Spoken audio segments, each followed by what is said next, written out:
Pada saat baginda Nabi SAW akan meninggal dunia dan beliau lagi sakit keras, maka beliau keluar karena mendengar beberapa sahabatnya menangis terisak-isak, khawatir kalau beliau meninggal dunia. Maka beliau pun keluar, kemudian naik di atas mimbar semampu beliau. Setelah memuji Allah Subhanahu wa taala dan bersalawat untuk diri beliau sallallahu alaihi wasallam, maka beliau mengatakan, wahai sekalian manusia, fa inna mau'iduna haud. Wahai sekalian manusia, maknanya jangan kalian bersedih, karena pertemuan kita yang sebenarnya yang akan abadi itu bermula dari haudku nanti. Haud itu telaga beliau. Nabi SAW diberikan telaga oleh Allah dua, di mahsyar nanti namanya Haud, dan nanti di surga namanya Kautsar, yang ada surah Al-Kautsar. Kata Nabi SAW, haudku nanti di mahsyar itu seluas pandangan mata. Dalam riwayat dikatakan antara Madinah sama Hajar, atau kurang lebih 1000 km perjalanan, dipenuhi dengan canteng-canteng seperti jumlah bintang di langit. Siapa yang minum darinya tidak akan pernah haus selamanya. Riwayat ini menggambarkan kepada kita bagaimana Nabi SAW memberikan kesadaran kepada para sahabatnya, jangan kalian sedih. Bagi teman-teman yang merasa sedih karena meninggal orang tuanya, meninggal kerabatnya, kehilangan sesuatu yang sifatnya duniawi ini, bagi seorang muslim itu adalah hal yang kecil. Kalau kerabat kita meninggal atau orang yang kita cintai, teman-teman sekalian, dia tidak hilang. Dia hanya mendahului kita menuju ke akhirat sana. Seorang muslim sangat yakin rukun iman dia yang kelima adalah iman kepada hari kiamat. Urutannya adalah meninggal, proses dicabutnya ruh, kemudian dimasukkan ke alam barzah di kuburan, kemudian pembangkitan di hari kiamat mahsyar, ditimbangnya amal baik amal buruk, lalu kemudian surga dan neraka. Dan kita sudah dapat rinciannya.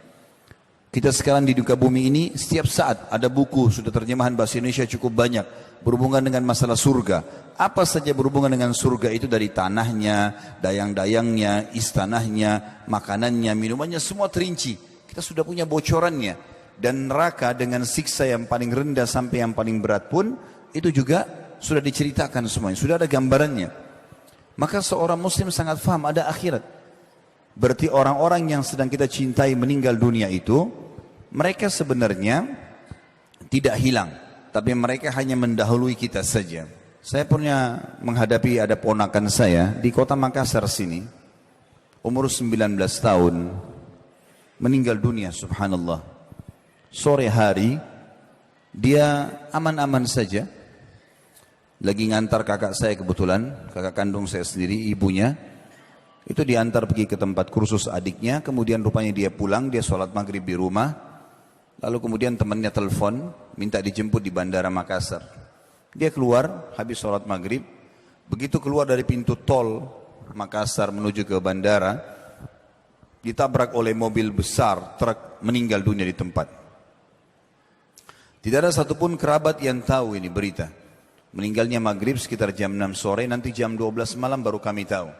Saya pun lagi di Jakarta waktu itu, kemudian saya ditelepon oleh salah satu kakak saya juga.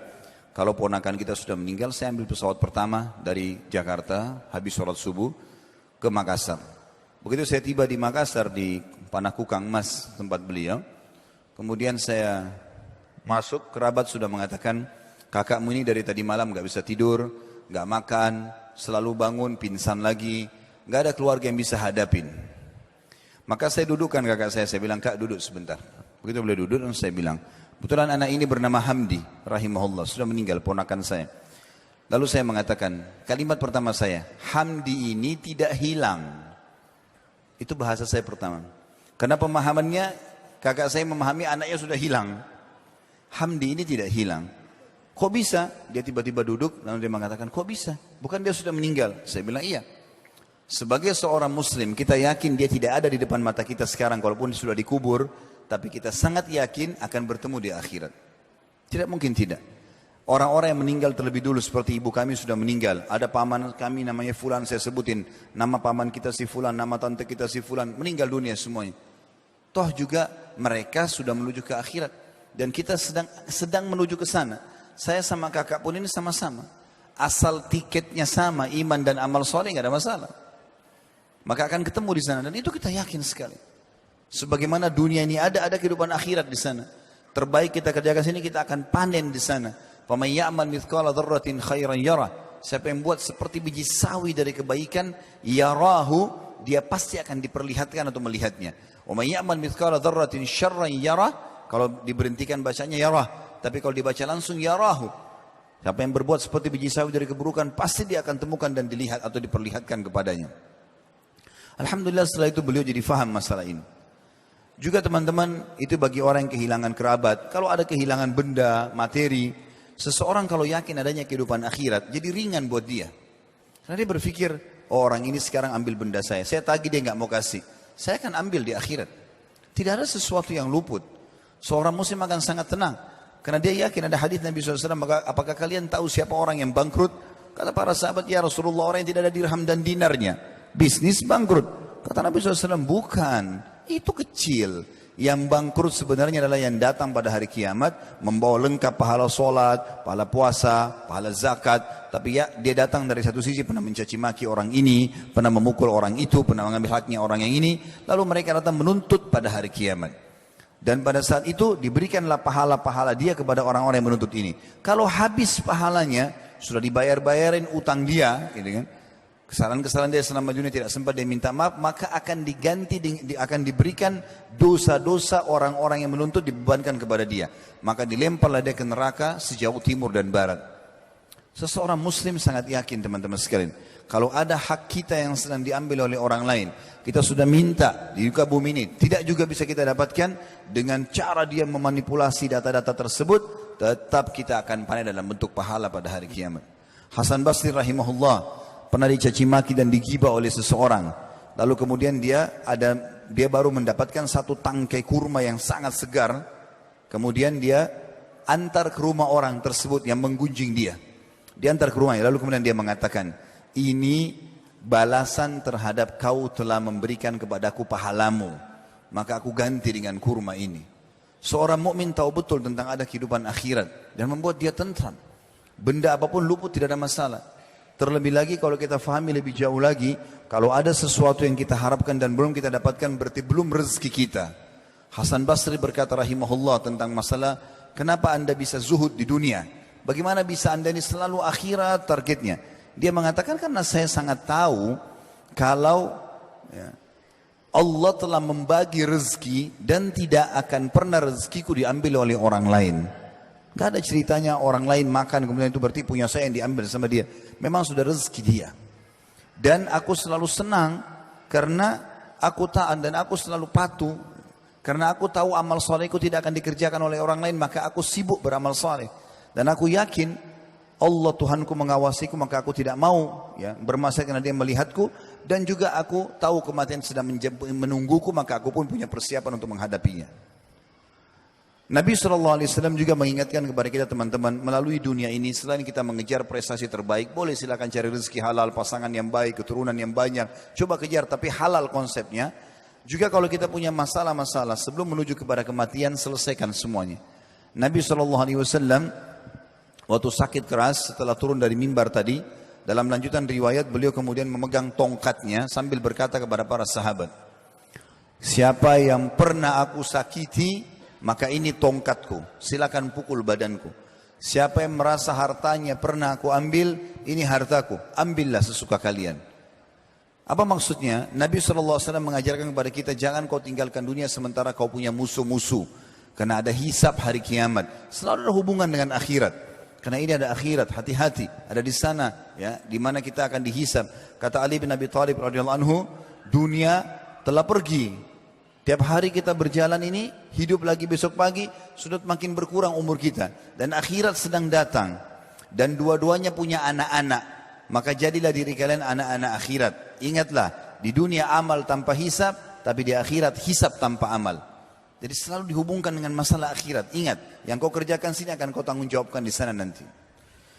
Juga bagi teman-teman yang pernah putus asa dalam beramal, merasa dirinya, oh saya pernah buat dosa, maka saya merasa tidak mungkin Allah maafkan saya. Ini keliru. Rahmat Allah luas.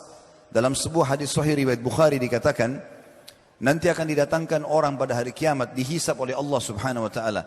Maka pada saat dipanggil namanya si fulan, majulah, maka dia menuju ke arsy Allah. akan dihisap oleh Allah SWT. Maka mata semua menuju ke orang tersebut. Lalu Allah menutupinya dengan cahaya. Di dalam hadis dikatakan.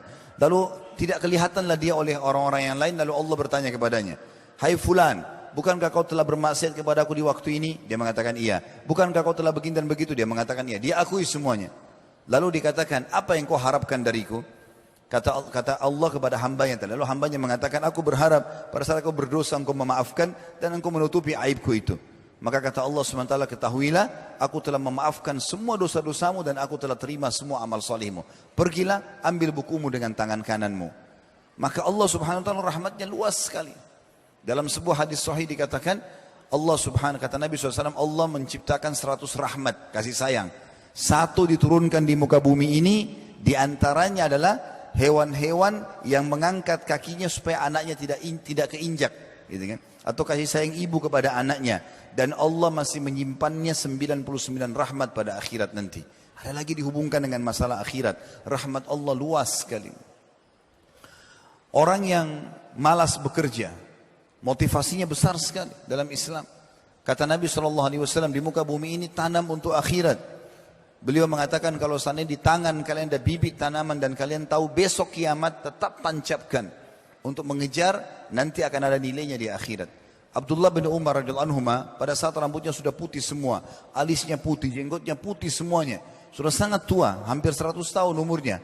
Kemudian dia pegang bibit pohon kurma. Pohon kurma mirip dengan pohon kelapa kalau kita, lama baru berbuah, gitu kan, kalau masih kecil.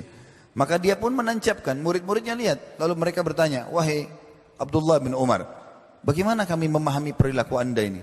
Anda bukan menanam pohon yang sudah besar, tinggal panen. Ini pohon masih kecil, anda sudah tua. Mungkin anda tidak bisa menikmati.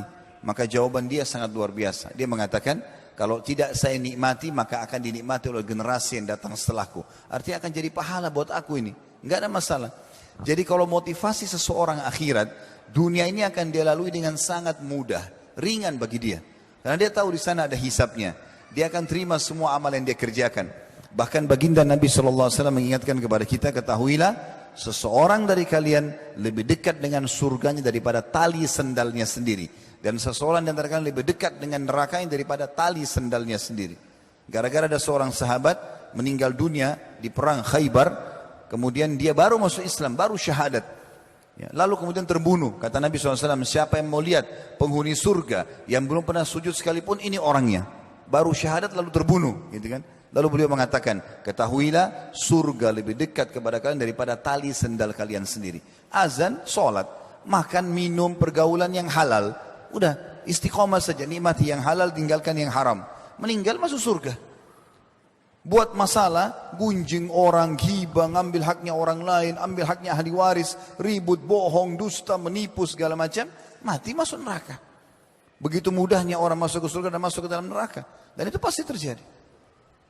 Kita harus sadar teman-teman sekalian, kita akan melalui seperti yang dikatakan Hasan Basri, hai anak Adam, kamu sebenarnya di muka bumi ini seperti bilangan, angka. Kalau bertambah satu hari, begitu kau buka matamu di pagi hari, maka berkurang bilanganmu satu. Kita sedang menuju ke sana.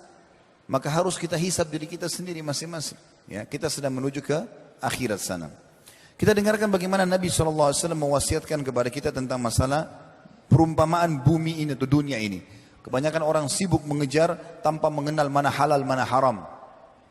Padahal sebenarnya teman-teman, kalau kita melihat dunia ini kecil sekali. Ya. Kalau kita lagi naik pesawat, mobil-mobil yang mewah pun yang biasanya kita bangga-bangga di sebelahnya, kalau sudah di atas pesawat kelihatannya seperti gentong-gentong kecil. Gitu kan. Mungkin orang punya berlian sebesar bola basket pun, kalau orang mungkin kecil seperti cincin saya sudah sangat mahal. Kalau seperti bola basket sangat besar, tapi kalau orang naik di atas pesawat melihatnya maka tidak kelihatan lagi.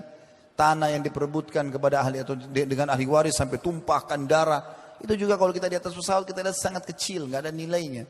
Bahkan subhanallah pada saat kita meninggal tidak ada yang ikut semua itu. Apa yang selama ini diperebutkan, diambil haknya orang lain tidak akan ikut. Kata Nabi SAW, kalau anak Adam meninggal dunia akan ikut kepadanya tiga di kuburannya. Amalnya, ya, kemudian hartanya dan keluarganya akan pulang dua. Keluarganya akan pulang. Walaupun cinta seorang suami pada istri, istri pada suami, orang tua pada anak, tidak akan nginap sehari di kuburan itu. Akan pulang, meninggalkan kita nanti. hartanya walaupun mewah mobilnya akan parkir di pagar kuburan, habis itu dibawa pulang jadi warisan. Yang tinggal bersama kita amal. Lihat bagaimana Islam datang memotivasi, ada akhirat, kejar di sana. Dunia tetap cari yang terbaik, tapi yang halal, nikmati sebatas memang yang dibolehkan oleh Allah. Setelah itu kita menuju kepada akhirat. Jadi bukan masalah target di sini, karena kalau sudah target, yang jadikan target maka kita lupa ada akhirat, maka kita akan sikut sana, sikut sini, haknya orang lain diambil tanpa peduli mana halal, mana haram. Gitu.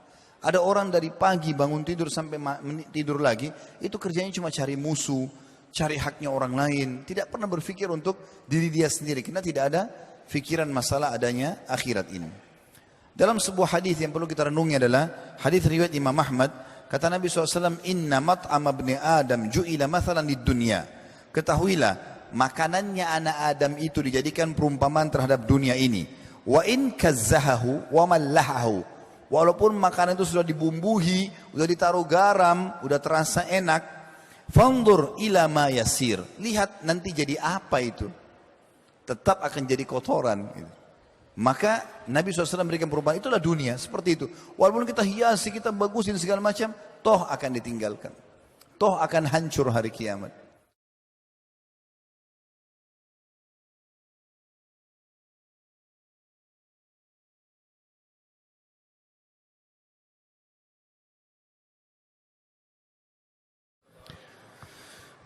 Pada saat baginda Nabi SAW akan meninggal dunia dan beliau lagi sakit keras, maka